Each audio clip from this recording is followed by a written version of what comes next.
છે, પથારીમાં બાંધી દીધા છે, આપણાથી ઊભું થવાતું નથી, આપણને પડછાયા દેખાય, મોઢાથી અવાજ ના નીકળે, આવું 6 મહિને એકાદ વાર થાય, ધેટ્સ ઓકે. અઠવાડિયામાં નિરંતર થાય તો સાયકાટ્રિસ્ટ સાયકોલોજીસ્ટની મદદ લેવી જોઈએ. આ કોઈ ભૂત કે એવું આધા નથી. અને નાર્કોલેપ્સી સ્લીપ પેરાલિસિસ કહેવાય. બીજું તમે લોકોએ ઘણું એવું જોયું હશે કે પેલો હાલતા ડોલતા રહેતા હોય છે, ઢોળતા રહેતા હોય છે, માતાજી આવતા રહેતા હોય છે. આ મંચ ઉપર ઓન રેકોર્ડ જાહેરમાં પબ્લિકની વચ્ચે કહું, જેટલા ભુવાજી તાંત્રિકો છે ને બધા માનસિક રોગી છે, એમને સ્કિઝોફ્રેનિયા લાગુ પડેલો છે. જો અમારી પાસે આવીને સોલાસીમાં ડાયગ્નોસિસ કરાવો ને તો માનસિક બીમારી નીકળે. આ બધાની અંદર સપ્રેસ થોટ, એ સપ્રેશન થાય અને સપ્રેશનના કારણે સબકોન્શિયસલી જ્યારે અસર થવા લાગે તો એ લોકોની અંદર પછી બધી ચિંતામાનસ વિકૃતિ, સ્કિઝોફ્રેનિયા આ બધા અવસ્થામાં થઈ જતી હોય છે. મારા ત્યાં એવા બધા મેં કેસીસ હેન્ડલ કરેલા છે કે જે લોકોને રાત્રે ઊંઘમાં 2-3 વાગે, 1 કે 2 વાગે ઊંઘ આવે, 4 વાગે આંખ ખુલી જાય અને એકલા પથારીમાં આજુબાજુમાં કોઈ ચાલતું એવું લાગે, એને માનસિક બીમારી નીકળી. આ જેટલી પણ માનસિક બીમારીઓ છે એ ઘણા લોકોને એવું હોય છે કે હાથ ધોઈ રાખવા, અમુક શબ્દો બોલે રાખવા, આને કન્ડિશનિંગ બિહેવિયર કહે છે. ઓસીડી, ઓબ્સેશન કમ્પલ્સન ડિસઓર્ડર, કે જેની અંદર વ્યક્તિને કમ્પલ્શન પડી જાય છે. ઓબ્સેસિવ અનિવાર્યપણે અને ફરજિયાત આવી એક ધૂન, ગુજરાતીમાં ધૂન રોગ કહે છે, એને ધૂન લાગી જાય છે કે આ સમયે હું આવું નહીં કરું તો આવું થશે.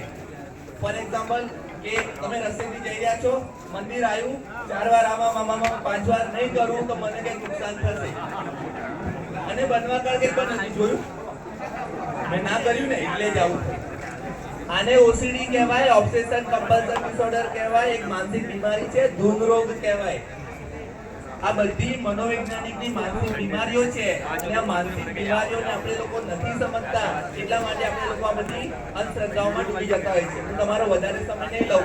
એક છેલ્લી મુખ્ય વાત છે કે આ બધું જે તકલીફો છે એની પાછળનું કારણ શું છે. મુખ્ય કારણ છે જે મેં મારા 17 વર્ષના આ પ્રેક્ટિસની અંદર મેં જોયેલું છે કે મુખ્ય કારણ શું છે, આપણી બિલીફ સિસ્ટમ, આપણી માન્યતાઓ.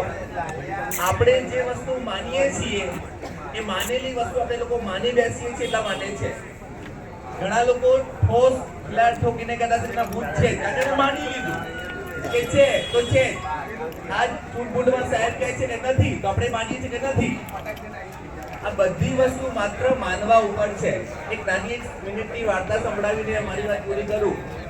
એક બહુ તેજસ્વી અને વિદ્વાન વ્યક્તિ હતા, ઉંમરલાયક કાકા, કે જેમણે કીધું ભૂત કઈ ના હોય, હું આવું ગાડી કરતો છે, ચલો એમ કરીને કાકા આવી ગયા સ્મશાનની અંદર એકલા.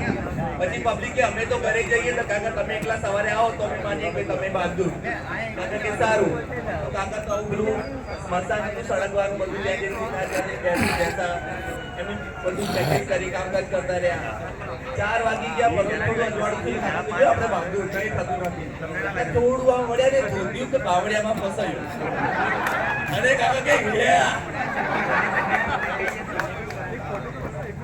એક ગંભીર આ હસતા સાંભળેલી વાતની ગંભીર વાત સમજો કે 12 વાગ્યાના બેઠેલા કાકા 4 વાગ્યા સુધી બિલીફ સિસ્ટમ હતી કે કઈ નથી હોતું, એટલે 4 વાગ્યા સુધી કાકાને કઈ ના થયું, અને 4 ને 1 મિનિટે કાકાએ કીધું કંઈક છે એટલે ગયા. સમજાય છે? 1 મિનિટનો જ ફરક છે. તમે તમારા બિલીફ સિસ્ટમમાં માનો છો કે છે તો છે, તમે માનો છો કે નથી. એટલે આ વૈજ્ઞાનિક પુરાવા સાથે કહી રહ્યા છીએ. સોલાસી ડોક્ટર સાહેબ કહી ગયા. હું પોતે 17 વર્ષનો અનુભવી વ્યક્તિ સાયકોલોજીસ્ટ કહું છું કે નથી. તો આપણે લોકો આ વૈજ્ઞાનિક અને સાયકોલોજીસ્ટ આ બધી જે રોગો છે એના વિશે જાણવું જોઈએ, અને આ રોગોની દિશામાં આપણે લોકોએ આગળ વધવું જોઈએ. બાકી તાંત્રિક ભુવાઓ આ બધામાં જઈને આર્થિક, માનસિક, શારીરિક ખતમ જ થવાના છો. જેટલા પણ બધા ભુવાજી તમે જો સાયકલ લઈને આવતા હતા ને, ઓડીમાં ફરતા થઈ ગયા ને, તમારું કલ્યાણ થાય ના થાય એમનું કલ્યાણ થતું જાય છે, બરોબર? તો આ બધી અંધશ્રદ્ધામાંથી આપણે લોકો બહાર આવીએ, માનસિક રોગોને સમજીએ, માનસિક બીમારીને સમજતા થઈએ, એના ઉપાયો શોધીએ. અને પિયુષ જાદુગર સાહેબ એમના જે ટીમ કામ કરી રહ્યા છે, એક દુઃખની વાત પણ કહું કે જ્યારે સાહેબ રસ્તા ઉપર, જેમ કે એમણે કીધું રૂપાલના પલ્લી માટે સાહેબ 2-3 વ્યક્તિ આપણે ટીમમાં લડી રહ્યા છે, એમને જ્યારે રોડ ઉપર આવીએ ત્યારે પછી આપણે લોકો ગુમ થઈ જઈએ છીએ. આ એક દુઃખની પણ વાત છે. આપણે લોકો જે નારા અને સૂત્રોચ્ચાર કરી લઈએ છીએ સમાજના નામે, પણ સાહેબને જ્યારે મેદાનમાં જરૂર હોય ત્યારે કે ગાડી જલ્દી છે મળી.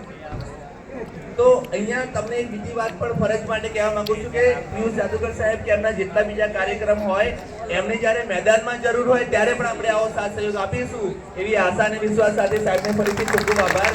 અને મનોવૈજ્ઞાનિક બીમારીઓને જાણો, સમજો અને એની યોગ્ય સારવાર મફતમાં પણ મળે છે. જેમ કે સોલા સિવિલ હોસ્પિટલ છે, ત્યાંથી આગળ આપણે મુરજીભાઈ સોનારા સાહેબ વાત કહીને ગયા, એમણે 1-2 નંબર આપણે જણાવ્યા. એના સિવાય આત્મહત્યા નિવારણ અને માનસિક કેન્દ્રની આ થોડા લખતા જો ફ્રી નંબર છે. એના માટે ગાંધીનગરમાં એક ફ્રી માનસિક સ્વાસ્થ્યની હેલ્પલાઇન છે 1800-233-333-0 1800-233-333-0. એના સિવાય 102 કરીને આપણે જે અહીંયા 101 હેલ્પલાઇન છે ને, એ લોકોએ નવી લોન્ચ કરેલી છે મેન્ટલ હેલ્થ માટે. 102 નંબર, 104 નંબર, આવા અલગ અલગ નંબરની ગવર્મેન્ટની ટોલ ફ્રી હેલ્પલાઇન છે. સોલા સિવિલની અંદર માનસિક સ્વાસ્થ્ય ડિપાર્ટમેન્ટ છે, HMH hospital four mental health, જેને અમે લોકો જૂની ભાષામાં મેન્ટલ હોસ્પિટલ કહેતા હતા. અહીંયા ફ્રીમાં પણ સારવાર મળી રહે છે. ઘણા પ્રાઇવેટ ક્લિનિક પણ હોય, તો તમને આર્ટિકલી કમ્ફર્ટેબલ હોય તો તમે ત્યાં જઈને પણ સારવાર લઈ શકો છો. અને આ માનસિક બીમારીને સમજીને એમાંથી બહાર આવીએ. આ બધી માનસિક એક મિનિટ વધારી લઈશ. મને હમણાં લેટેસ્ટ મારા ટ્રેનિંગ પર એક બેન આવ્યા, એક બહુ દબાયેલા સમાજમાંથી હતા, આપણાથી પણ એકદમ નીચે દબાયેલા સમાજમાંથી. અને એ બેન પેલા માતાજી બની ગયા અને માતાજી બનીને ધૂણવા લાગ્યા. અને ધૂણતા હવે એવી કન્ડિશન પર આવી ગયા કે એમને હવે પોતે રિયલાઇઝ થયું કે ના, હવે મારે ડોક્ટર જોડે જવું પડશે.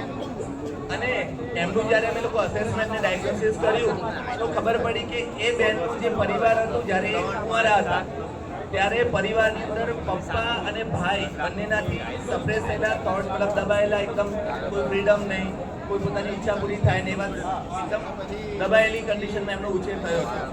જ્યારે મેરેજ થયા તો મેરેજની અંદર પણ ઘરવાળા સાસુ સસરા એકદમ ડોમિનેટિંગ મળ્યા અને ત્યાં પણ એને એકદમ દબાવીને રાખવામાં આવતી હતી.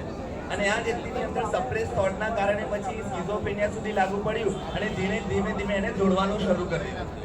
અને બેન અમારા ક્લિનિકમાં કબૂલેલું સેન્ટેન્સ કહું કે સાહેબ, પહેલી વાર પણ જોડીને તો જે ઘરવાળો મને મારતો તો એ મારા પગમાં પડી ગયો, તો પછી હું તો આવું કરવા લાગી. આ દર્દીનું સેન્ટેન્સ છે. અને આ એક એપિસોડ આવ્યો અને એપિસોડમાંથી ધીમે ધીમે માતાજી મને આખા ગ્રામમાં ફેમસ થઈ ગયા. એટલે આ બધી માનસિક બીમારીઓ છે, તમારો એ લઉં, આ બધી માનસિક બીમારીઓ છે એને ઓળખીએ, ગવર્મેન્ટની ફ્રી સારવાર લઈએ અને જાદુગર સાહેબની ટીમને મદદ